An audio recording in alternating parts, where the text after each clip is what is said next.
Yes sir. ఇప్పటికీ ముగ్గురు వాదన విన్నా, ఇంకొక ఆయన ఉంటే బాగుంటుంది, బీజేపీ నుంచి ఉంటే బాగుంటుంది. ఎందుకంటే ఒకవేళ మనకి పెడితే 4,000 అటువైపు చూపెడతాయి. నేను అక్కడికి టార్గెట్ చేస్తున్నాను. ఎస్. తెలుగుదేశం వైసీపీ పరస్పర శత్రువులు కనుక వాళ్ళు మాట్లాడుకుంటారు, సత్యాలు అసత్యాలు మాట్లాడుకుంటారు. కొంచెం న్యూట్రల్ గా ఉన్న మన కాంగ్రెస్ పార్టీ వాదన నేను షర్మిలతోనే విన్నాం, ఇవాళ సైదా గారితో వింటున్నాం. సమస్య అక్కడ లేదు. మొదట నేను అడ్వకేట్ గా బేసిక్ గా ఈ విద్యుత్ రంగ సంస్కరణలో పనిచేసిన వాడిగా తెలంగాణలో 3 సబ్స్టేషన్ల గతంలో ఫ్రాంచైజ్ తీసుకున్నాం. కళ్ళచెరు భీమవరం అంటే దగ్గర మనకు పశ్చిమ గోదావరి జిల్లాలో 2000 అంటే 14 కన్నా ముందే ఉమ్మడి ఆంధ్రప్రదేశ్ లో తీసుకున్న వాళ్ళం కనుక ఒక విద్యుత్ రంగ సంస్కరణలు ఎట్లా ఉన్నాయి, ఈ మన విద్యుత్ కొనుగోలు ఒప్పందాలు, ప్రైవేట్ వాళ్ళతో కొనుగోలు ఒప్పందాలు ఎంత దుర్మార్గంగా అవినీతి జరుగుతుందని తెలిసిన వాడికి చెప్తున్నాను. ప్రైవేటు కొనుగోలు ఒప్పందాల్లో అన్ని రాష్ట్ర ప్రభుత్వాలు పార్టీలకు అత్యధికంగా ఇలా పాపం తలా పిడకడం అన్ని పార్టీల ప్రభుత్వాలు గతంలో లంచాలు తీసుకున్నాయి.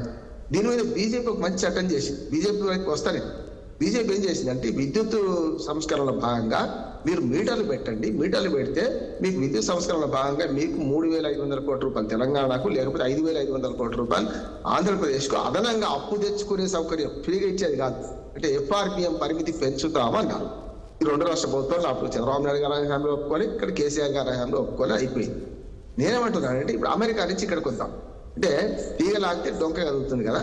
నాకు కొన్ని ప్రశ్నలు ఉన్నాయి, అన్ని పార్టీలకు నా ప్రశ్నలు ఉన్నాయి. సామాన్య ప్రజల నుంచి వచ్చిన వాడిని కనుక నేను చెప్తున్నాను. 4 ప్రశ్నలు ఉన్నాయి. మొట్టమొదటిది, ఎప్పుడైతే బయట ఇన్వెస్టర్ల పెట్టుబడి దుర్వినియోగమైనప్పుడు అమెరికాలో మంచి చట్టాలు ఉన్నాయి. మేబీ అట్లాగే ఆ కోర్టులో కేసు పడ్డది. వాళ్ళు ఒక మాట ఏమన్నారంటే ఇక్కడ అవినీతి జరిగింది, 2,250 కోట్ల రూపాయలు అవినీతి జరిగింది, 1,750 కోట్ల రూపాయలు ఒక్క ఆంధ్రప్రదేశ్ లో. నాకు తెలిసి అయితే నేను మరి సైదా గారు మరి ఎక్కడ కనుక్కున్నారో తెలియదు కానీ నాకు తెలిసి అయితే మనకు అఫీషియల్ 1 అని మాత్రమే పేర్కొన్నాను. ఇది తెలంగాణ ఆంధ్రప్రదేశ్ లో ఉన్న అఫీషియల్ 1 అన్నాను. అఫీషియల్ 1 అంటే చాలా దుర్మార్గమైన అర్థం వస్తుంది. గవర్నర్ గారు ప్రథమ పౌరుడు అవుతారు. మరి అంటే ఎగ్జిక్యూటివ్ దానికి మొత్తం ముఖ్యమంత్రి ఎక్కడ సంతకాలు పెట్టాడు, గవర్నర్ పెడతాడు మొత్తం రాజ్యపాలన అంతా ఆయన మీద పోదు. కానీ చీఫ్ సెక్రటరీ కూడా వస్తారు అఫీషియల్ 1 అంటే, ఎందుకంటే సెక్రటరీలో ఫస్ట్ సెక్రటరీ కనుక. అటువంటి అప్పుడు అఫీషియల్ 1 అంటే జగన్మోహన్ రెడ్డి అని దుర్మార్గంగా అర్థం తీయొద్దని నేను అంటున్నాను, స్పష్టంగా చెప్తున్నాను. అది అర్థం తీసుకోవడానికి ఆనాడు ముఖ్యమంత్రి ఎవరున్నారంటే ఈ 5 రాష్ట్రాల కుంభకోణాలు బయట పెడితే ఛత్తీస్గఢ్లో కాంగ్రెస్ ప్రభుత్వం ఉన్నది, ఒరిస్సాలో నవీన్ పట్నాయక్ ప్రభుత్వం ఉన్నది, తమిళనాడులో మన స్టాలిన్ ప్రభుత్వం ఉన్నది. ఇటు చూస్తే వరుసగా చూసుకొద్దాం ఎక్కడ చూసినా కూడా. అంటే బీజేపీ ప్రభుత్వం ఎక్కడ ఉంది, ఒక రాజస్థాన్ ఉన్నది కానీ జమ్మూ కాశ్మీర్లో లేదు, ఛత్తీస్గఢ్ అంతకన్నా లేదు కదా. మరి అటువంటి అప్పుడు గత ప్రభుత్వాలు ఏ ప్రభుత్వం ఉన్నా ఈ అవినీతిలో భాగస్వామ్యం పంచుకుని మనకు అర్థమవుతుంది. రెండోది ఏంటంటే విదేశాల నుంచి డబ్బు ఆ 2,250 కోట్ల రూపాయలు ఇక్కడికి వస్తే ఎట్లా వచ్చినాయి? బై క్యాష్ వచ్చినాయా, చెక్ వచ్చినాయా, అకౌంట్ల ద్వారా మారిందా? ఎవరు తెలుసాలి? టీడీపీ తెలుసలేదు, వైసీపీ తెలుసలేదు, కాంగ్రెస్ పార్టీ జాతీయ పార్టీ తెలుసగలదు. ఎవరిని ఒత్తిడి చేసి? బీజేపీని ఒత్తిడి చేయాలి. అయ్యా మన 2,250 కోట్లు నడుచుకుంటూ వచ్చినాయా, ఓడల్లో వచ్చినాయా, బ్యాంకుల ద్వారా వచ్చినాయా, ఎవరు తీసుకున్నారు? రెండోది ఈ ఒప్పందం సెకి అంటే solar energy corporation of India, SECI, అది కేంద్ర ప్రభుత్వ రంగ సంస్థ. కేంద్ర ప్రభుత్వం మీడియేటర్ గా వ్యవహరిస్తుంది. ఎట్లా 0.7% కమిషన్ తోని వీళ్ళు రాష్ట్రాలతో ఒప్పందాలు కూర్చుకున్నారు కూడా. అందులో భాగంగా ఏమంటున్నారంటే జగన్మోహన్ రెడ్డి గారిని వెంకటేశ్వరుడు కాదు, జగన్మోహన్ రెడ్డి గారి ప్రభుత్వం, ఆనాడున్న ఆంధ్రప్రదేశ్ ప్రభుత్వం, ఆనాడున్న ఇండియా ప్రభుత్వం ఏర్పాటు చేసిన సెకీ సంస్థను ఒప్పందం కుదుర్చుకున్నది. రెండు, ఒక ప్రభుత్వ రంగ సంస్థ ఒక ప్రభుత్వానికి మధ్యలో ఒప్పందం కుదుర్చుకుంటే అదాని ఎక్కడి నుంచి వచ్చింది ఇక్కడికి? అదానికి సంబంధం ఏమున్నది? అదాని డబ్బు అవినీతి గురించి వేరే నాకు ఉన్న ప్రశ్నలు.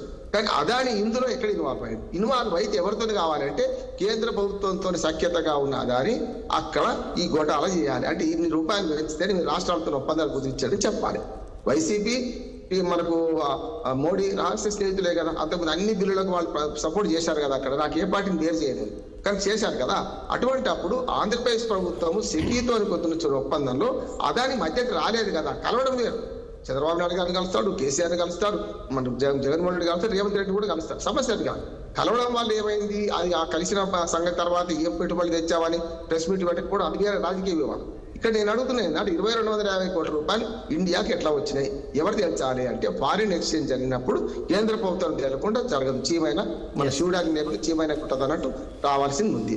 కేంద్ర ప్రభుత్వం బాధ్యత అంటున్నాడు. ఇప్పుడు వీళ్ళిద్దరి పంచాయతీలో దోనోలు అనేది తీరోకో ఫాయిదా అవుతా అన్నట్టు ఈ ఇద్దరి పంచాయతీ చోద్యం చూస్తే బీజేపీ పాత్ర ఏమిందని నేను అడుగుతున్నాను. సెకీతోని ఏదైతే ఒప్పందం కుదుర్చుకున్నదో, సెకీతోని ఆంధ్రప్రదేశ్ కుదుర్చుకుందో, ఇందులో ఈ డబ్బులు మారడానికి అవకాశం ఎక్కడిది? నిజంగానే ఇంతకంటే తక్కువ కొన్న గుజరాత్ తోని జరగలేదు. గుజరాత్ లో ₹99 సైదా గారు ఒక మంచి పాయింట్ చెప్పారు. ₹99 అక్కడ. మరి ఆడు ₹99 అన్నట్టు ఈ కూరగాయల బేరం లాగా ఈ విద్యుత్ ఒప్పందాలు 25 ఏళ్ల కుదుర్చుకోవడం ఏంది లాంగ్ టర్మ్? దానిలో మరి వాళ్ళంతా మేము ఇట్లా అంటున్నారు కదా. ఒక మాట మనకు చిన్నరెడ్డి గారు అన్న దానిలో నాకు ఒక పాయింట్ తోచలేదు. అంటే నాకు పాయింట్ వాడు చెప్పాలి ఏంటంటే, ₹4.95 లేకుంటే ₹5.10, ₹5.20 రకరకాలుగా చెప్తున్నారు. జగన్మోహన్ రెడ్డి గారు ₹5.10 అంటున్నారు. అందుకు ఆనాడు కొన్నారు కదా. అది థర్మల్ విద్యుత్ లేకుంటే ఈ సోలార్ విద్యుత్? ఎందుకంటే మనకు విద్యుత్తులో 4 రకాలు సార్. విండ్ అనుకుంటా. విండా కాదా? నేనేమంటున్నానంటే ఆనాడు సోలార్ సార్. విండ్ పవర్ ఏమో యావరేజ్ గా ₹4.63 విండ్ పవర్. జగన్మోహన్ సోలార్ ఏమో యావరేజ్ గా ₹5.90 చంద్రబాబు నాయుడు గారి టైంలో తీసుకుంది.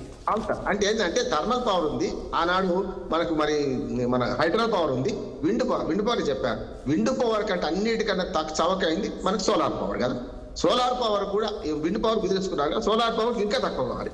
ఇంకోటి ఆనాటి రేట్లకు ఈనాటి రేట్లకు ఒకే తీరున్నానని లేదు. మీరు చూడండి, సెల్ ఫోన్లు వచ్చిన కొత్తలో పేజర్స్ అని వచ్చేవి మొదలు, అంతకన్నా ముందు పేజర్స్ లో అవుట్ గోయింగ్ ₹16, ₹32, ఇన్కమింగ్ ₹16 ఉండేది. మరి ఇప్పుడు పైసతో కూడా మనం కాల్ చేయగలుగుతున్నాం. అంటే పరిస్థితులు మారినప్పుడు, శాస్త్రీయ సాంకేతిక రంగాలు పెరిగినప్పుడు వేరుగా ఉంటుంది కదా. అందుకని నేనేమంటున్నా అంటే, ఆ డబ్బులు వచ్చినాయా రాలేదా, ఎవరికి ముట్టినాయి, ముడితే ఎట్లా ముట్టినాయి అని కానీ కేంద్ర ప్రభుత్వం తెలుసాలి. ఇప్పుడు వీళ్ళిద్దరు గొడవ పెట్టుకుంటుంటే ఏమైందంటే, నేను ఒక సామెత జ్ఞాపకిస్తుంది బలరాం గారు. గతంలో తెలుగులో మా సామెత ఉంది, పాము పాగా తోక చుట్టం. ఇప్పుడు ఏమైందంటే తోక పాగా పాము చుట్టం అవుతుంది. నేను 2 ఉదాహరణలు చెప్తాను. ఆంధ్రప్రదేశ్ వారికి వస్తే తోక పాగా ఎట్లా అంటే, జగన్మోహన్ రెడ్డి గారికి తెలుగుదేశం పాగా కనుక జగన్మోహన్ రెడ్డి ఎట్లా ఇరికిద్దామని వీళ్ళు చూస్తున్నారు. కానీ అక్కడ అదాని గురించో మోడీ గురించో వీళ్ళు మాట్లాడరు. తెలుగుదేశం వాళ్ళు ఎందుకు మాట్లాడరు అంటే, అక్కడ చుట్టలేక ఉంది కనుక, నాలిక సందులో ముళ్ళెరికినట్టు లేకుండా అడకత్తరం పోక చెక్కలాగా వాళ్ళు మాట్లాడుతున్నారు. ఇక్కడేమంటున్నారంటే, తెలంగాణలో ఒక ఉదాహరణ చెప్తాను. ఢిల్లీ లిక్కర్ కేసు జరిగింది వాస్తవం అనేమో మనకు మన ప్రభుత్వం చెప్తుంది. కానీ ఢిల్లీ లిక్కర్ కేసులో అక్కడ లిక్కర్ కేసు జరగలేదని కాంగ్రెస్ అంటది, ఇక్కడ మాత్రం కవితను అరెస్ట్ చేయమంటారు. కరెక్ట్ చేశారు కూడా. అంటే ఏమైందంటే, కింద శత్రువును చూసుకొని మీద శత్రువును మర్చిపోతున్నారని అంటున్నారు. అసలైన శత్రువు ఏంటంటే, ఈ మొత్తం దేశానికి ఇట్లా చూసుకుంటే మోడీ ప్రభుత్వం చేసిన పని ఏం చేసింది? సెకీ ఒప్పందంతో కుదుర్చుకున్నప్పుడు సెకీతోనే అది కూడా బ్రోకర్ పాత్రనే కదా సెకీ కూడా చేసింది కూడా. మధ్యవర్తి లేరంటే, ఆ మధ్యవర్తి ఒప్పందం కుదిర్చినప్పుడు ఒక్కొక్క రాష్ట్రానికి ఒక్కొక్క రకంగా ఎందుకు ఒప్పందాలు కుదిర్చింది అంటే, అక్కడ డబ్బులు మారినాయి అనిపిస్తుంది కదా మనకి ఎక్కడో దగ్గర. దాని మీద కొంచెం ఆ కాల ఏదో తేల్చాల్సిన బాధ్యత ఏమంటే కేంద్ర ప్రభుత్వం అంది కదా. ఇప్పుడు వీళ్ళు రాజకీయ కక్షతో ఒకరి మీద అనుకుంటారు సార్, కానీ పైన చేయాల్సిన పని పెట్టు చోద్యం చూస్తుంది కదా. నేను 2 ఉదాహరణలు చెప్తాను. ఆంధ్రప్రదేశ్ లో చోద్యం చూసే పని బీజేపీ 2 సార్లు చోద్యం చూస్తుంది. ఏం చూసిందంటే, గతంలో ల్యాండ్ టైటిలింగ్ యాక్ట్ మంచిదని మనకు వైసీపీ ప్రభుత్వం తీసుకొచ్చింది. దాని మీద చౌదరి గారికి నేను కూడా గొడవ పడ్డాం కూడా, అయ్యా ఇట్లా మంచిది అయితే నేను చెప్పాను, కేంద్ర ప్రభుత్వం తీసుకున్న చట్టం కదా, దాన్ని చెడ్డదని మీరు అంటున్నారు కదా, కేంద్ర ప్రభుత్వం తీసుకున్న చట్టం తప్పు అని మీరు అనగలుగుతారా అని. ఇక్కడ కూడా ఏమైందంటే, ఆ చట్టాన్ని అమలు చేసే క్రమంలో దీన్ని గోదావరిలో వాడేస్తాం, దీన్ని బంగాళాఖాతంలో వాడేస్తాం అన్న వాళ్ళు ఇప్పుడు 6,000 గ్రామాలు అయిపోయినాయి, మిగతా సర్వే చేస్తామంటున్నారు. ల్యాండ్ టైటిలింగ్ యాక్ట్ బంగాళాఖాతంలో వాళ్లే కదా. అంటే మంచిని మంచి అంటున్నాను ఎప్పుడైనా, మంచిని మంచి. ఆ చట్టం కేంద్ర ప్రభుత్వం చేసింది, దాన్ని అమలు చేసే క్రమంలో రాష్ట్ర ప్రభుత్వం. రామన్ గారు ఒక చిన్న విషయంలో మీరు అంటే కామన్ మ్యాన్కి ఉన్న డౌట్ ఒకటి ఏంటంటే, ఇప్పుడు మీరు అన్నట్టుగానే మీరు స్ట్రైట్గా సమాధానం చెప్పండి. ఒకటి ఏంటంటే, జగన్మోహన్ రెడ్డి గారు ఒక ఆర్గ్యుమెంట్ తీసుకొచ్చారు, ఇది సెకీ కేంద్ర ప్రభుత్వ అనుబంధ సంస్థ, దాంతో నేను అగ్రిమెంట్ చేసుకున్నాను